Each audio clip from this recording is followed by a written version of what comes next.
जाति व्यवस्था इंडिया में एक सोशल हायरार्की है। यह लोगों को जन्म के आधार पर अलग अलग ग्रुप्स में बांटती है। एक व्यक्ति की जाति उसका सोशल स्टैंडिंग और ऑक्यूपेशन तय करती है। यह सिस्टम सदियों से इंडियन सोसाइटी का हिस्सा रहा है। यह लाखों लोगों के जीवन को प्रभावित करता है।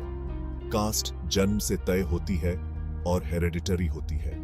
व्यक्ति के जीवन काल में कास्ट लैडर में ऊपर या नीचे जाने का अवसर नहीं होता। इस बिलीफ की वजह से निचली जातियों के खिलाफ डिस्क्रिमिनेशन फैला हुआ है। भारत में जाति व्यवस्था की ओरिजिन्स कॉम्प्लेक्स हैं और इस पर डिबेट होती रहती है। कुछ स्कॉलर्स इसका पता लगभग 1500 बीसीई में एरियंस के भारत आगमन से लगाते हैं। माना जाता है कि आर्यंस ने खुद को सबसे ऊपर रखते हुए एक सोशल हायरार्की स्थापित की थी। यह हायरार्की आगे चलकर उस जाति व्यवस्था में बदल गई जिसे आज हम जानते हैं।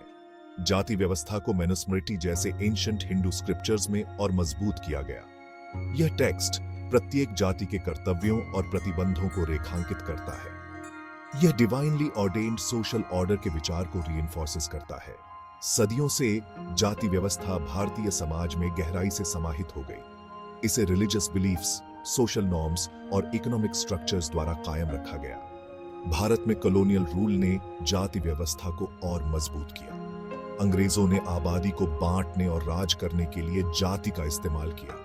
वे अक्सर प्रशासनिक पदों पर ऊंची जातियों का पक्ष लेते थे। इसने पहले से मौजूद इनइक्वालिटीज और टेंशन्स को और बढ़ा दिया। जाति व्यवस्था का भारतीय समाज पर गहरा प्रभाव पड़ता है, जिससे डीप डिविजन्स और इनइक्वालिटीज पैदा होती है। यह सोशल मोबिलिटी को सीमित करता है, डिस्क्रिमिनेशन को बढ़ावा देता है और मार्जिनलाइज्ड कम्युनिटीज के लिए अवसरों को सीमित करता है। यह व्यवस्था अलग अलग जातियों के लिए स्पेसिफिक ऑक्यूपेशंस निर्धारित करती है। यह करियर चॉइसेस को सीमित करता है और ट्रेडिशनल हायरार्कीज को रीइंफोर्सेस करता है। उदाहरण के लिए, दलित जाति में जन्म लेने वाले लोग हिस्टोरिकली मीनियल और डिग्रेडिंग जॉब्स के लिए मजबूर होते हैं। उन्हें गंभीर सोशल एक्सक्लूजन का सामना करना पड़ता है और बेसिक ह्यूमन राइट्स से वंचित रखा जाता है। दलितों और अन्य निचली जातियों को व्यापक प्रेजुडिस, डिस्क्रिमिनेशन और वायलेंस का सामना करना पड़ता है।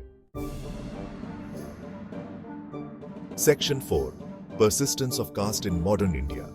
भारत की इकोनॉमिक प्रोग्रेस और मॉडर्नाइजेशन के बावजूद जाति व्यवस्था समाज पर एक लंबी छाया बनाए हुए है, जबकि अस्पृश्यता कानून द्वारा समाप्त कर दी गई है।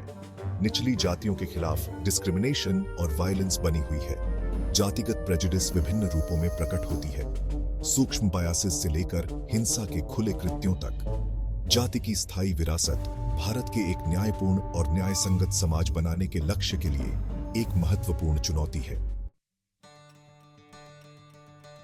Section 5, challenging the caste system. Bharat की आजादी के बाद से जाति व्यवस्था को खत्म करने के लिए महत्वपूर्ण प्रयास हुए हैं। भारतीय संविधान जाति आधारित भेदभाव को गैर कानूनी घोषित करता है और सभी नागरिकों के लिए समान अधिकारों की गारंटी देता है।